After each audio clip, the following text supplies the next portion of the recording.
ಸ್ಕೂಲ್ಗಳಿಗೆ ಹೋಗಿ ಅಲ್ಲಿ ಯಾವ ರೀತಿ ಟೀಚರ್ ಕಲಿಸ್ತಾ ಇದ್ದಾರೆ ಮಕ್ಕಳಿಗೆ ಅದರ ಬಗ್ಗೆ ಮಾತಿಲ್ಲ. ಗೌರ್ಮೆಂಟ್ ಯಾಕೆ ಶಿಕ್ಷಣ ಕಡಿಮೆ ಖರ್ಚು ಮಾಡ್ತದೆ ಅಂತ ಹೋಗಿ ಸಿದ್ದರಾಮಯ್ಯ ಕೇಳೋ ಸ್ಥಿತಿ ಯಾರಿಗೂ ಇಲ್ಲ. ರೋಗಿಗಳಿಗೆ ಒಳ್ಳೆಯ ಆರೋಗ್ಯವಂತ ವಾತಾವರಣ ಯಾಕಿಲ್ಲ ಅದು ಕೇಳೋ ಸ್ಥಿತಿ ಇಲ್ಲ.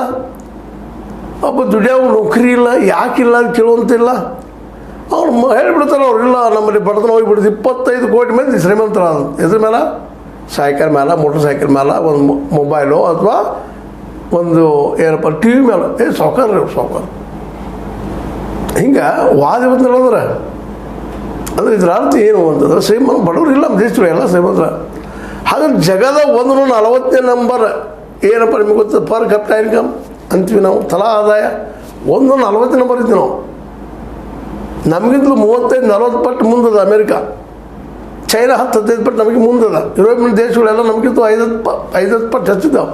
ನಮ್ದು ₹100 ಆದಾಯ ಇದ್ದರೆ ಅವರು 1500-2000 ಆದಾಯಗಳಿದ್ದಾವೆ ಅಂತ. ಹಿಂಗಿದ್ದಾಗ ನಾವು 5 ನಂಬರ್ ಹೇಗಾದೀವಿ ಟೋಟಲ್ ಎಲ್ಲ ಕೂಡಿಸ್ಕೊಂಡ್ರು ಕ್ರಾಸ್.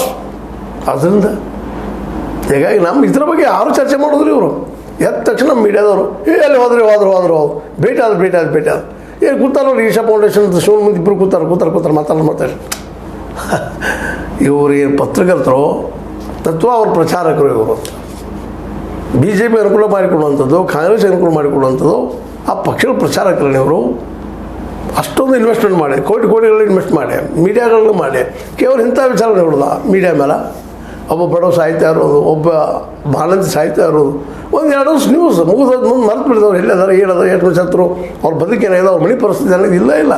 ನೋ ಡಿಸ್ಕಷನ್ ಎತ್ಕೊಳ್ಳಿದು ಅಂತ ಡಿಸ್ಕಷನ್. ವಿಜೇಂದ್ರ ಅವರು ಅವ್ರು ಹೊರಗೆ ಹಾಕಿದ್ರೆ ವಿಜೇಂದ್ರ ಅವರು ಅಂತ ಪ್ರಚಾರ ಮಾಡೋದು.